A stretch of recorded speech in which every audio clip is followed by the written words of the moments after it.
بسم اللہ الرحمن الرحیم السلام علیکم ورحمۃ اللہ وبرکاتہ۔ بصیرت ٹی وی کے ساتھ حافظ مدثر فاروق حاضر خدمت ہے۔ ناظرین محترم، کسی کی غلطی پر اسے صدقے دل سے معاف کر دینا ایسا عمل ہے جو اللہ تعالیٰ کی بارگاہ میں انتہائی محبوب اور پسندیدہ ہے۔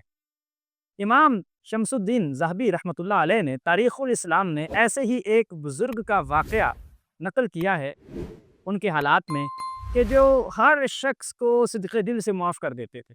ان کے سامنے جب بھی کوئی آتا تو وہ یہی کہا کرتے تھے، الماضی لا یذکر، کہ جو ہو چکا ہے اس کا کیا تذکرہ کرنا، میں نے تجھے معاف کیا۔ اور ان بزرگ کا نام امام شمس الدین ذہبی نے لکھا کہ انہیں شیخ القلندریہ کہا جاتا تھا، اور ان کا نام مسعود بن محمد الحمزانی تھا۔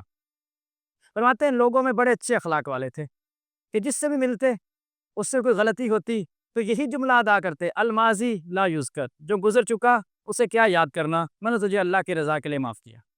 امام ذہبی لکھتے ہیں کہ جب ان کا انتقال ہوا نا، تو مرنے کے بعد کسی نے انہیں خواب میں دیکھا۔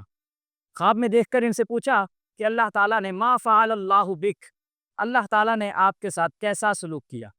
انہوں نے کہا کہ اللہ تعالیٰ نے مجھے اپنی بارگاہ میں کھڑے ہونے کا شرف عطا فرمایا، مجھے اپنے سامنے کھڑا کیا اور کھڑا کر کے مجھے یہی فرمایا، یا مسعود الماضی لا یذکر، اے مسعود ماضی کو یاد نہیں کیا جاتا، جو تجھ سے جو کچھ بھی ہوا اس کا کیا ذکر کرنا، جا میں نے تجھے معاف کیا جیسا تو میری مخلوق کو معاف کرتا رہا ہے۔ فرماتے ہیں بعد میں اللہ تعالیٰ نے فرشتوں سے فرمایا، ان طلقوا بہ الی الجنہ، میرے اس بندے کو جو دنیا میں میری مخلوق کو یہ کہہ کر معاف کر دیا کرتا تھا کہ جو گزر گیا سو گزر گیا، اسے جنت کی طرف لے جاؤ اور اسے میری نعمتوں سے سرفراز کر دو۔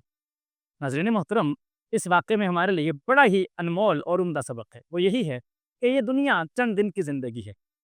اس میں بہت سے لوگ ہمیں ملتے ہیں، ملاقات کرتے ہیں، جیسے ہم انسان ہیں ویسے ہی وہ بھی انسان ہیں۔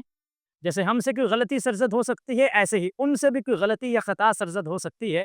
تو ایک اچھے انسان کا اور رسول اکرم صلی اللہ علیہ وسلم کے امتی کا فرض یہی بنتا ہے کہ وہ دوسرے مسلمان کو یہ سمجھ کر معاف کر دے کہ یہ بھی اللہ تعالیٰ کی مخلوق ہے اور میرے آقا صلی اللہ علیہ وآلہ وسلم کی امت میں سے ہے۔